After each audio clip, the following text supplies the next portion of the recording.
Daily daily যদি এক ধরনের খাবার খেয়ে তোমরা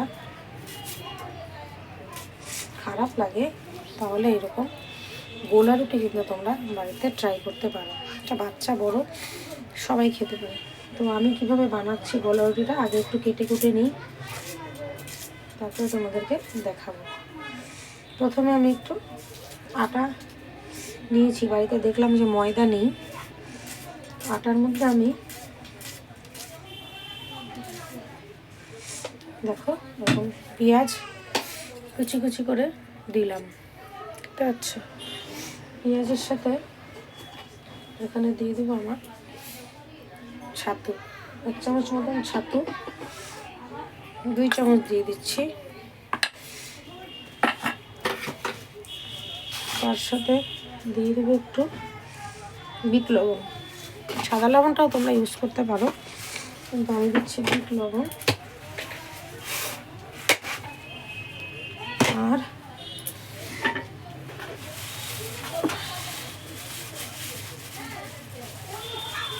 এখন একটু তাড়া করছি, আর একটু লঙ্কা, আরও লঙ্কা অ্যাড করা যাবে, কিন্তু যেহেতু রক্তিম খাবে স্কুল থেকে এসে, আজকে আর ভাত খেতে ইচ্ছা করছে না, ডেলি ভাত খেতে ভালো লাগছে না।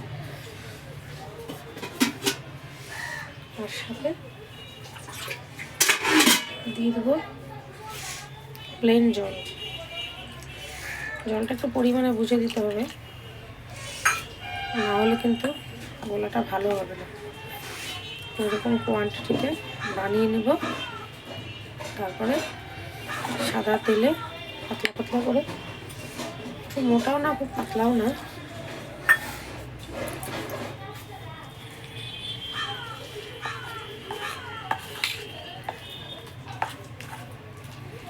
কিন্তু খুব হেলদি একটা ব্রেকফাস্ট হবে, পেটও ভরবে এবং খুব চটজলদি এটা বানানো যায়। তো এটা দেখো এখানে একটু ঠিক হয়ে গেছে।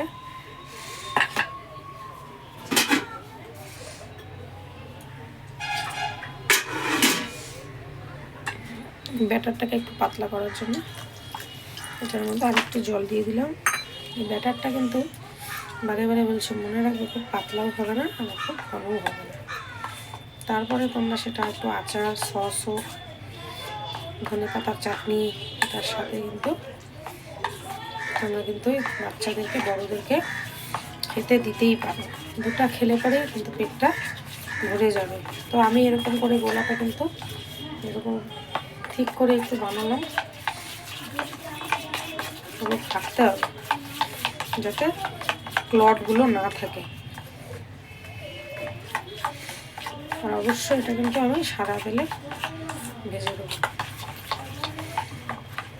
বারে বারে আমি বাচ্চাদেরকে ঘিটা দিই না, পেটটা খারাপ হওয়ার ভয় থাকে, ওদের শরীরটা যাতে ভালো থাকে সেটারই তো চেষ্টা করতে হবে।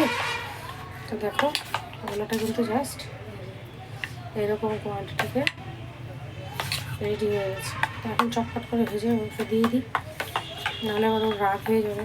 তো এরকম ভিডিও দেখতে হলে তোমরা আমার চ্যানেলে এসে লাইক, কমেন্ট, শেয়ার এবং আমার ইউটিউব চ্যানেলটাকে সাবস্ক্রাইব করবে। আর ফেসবুকের বন্ধুরা জানিও যে আমার এই হেলদি খাবার তোমরা বাড়িতে ট্রাই করো কিনা, আর না করলে কিন্তু চটপট করে নিও।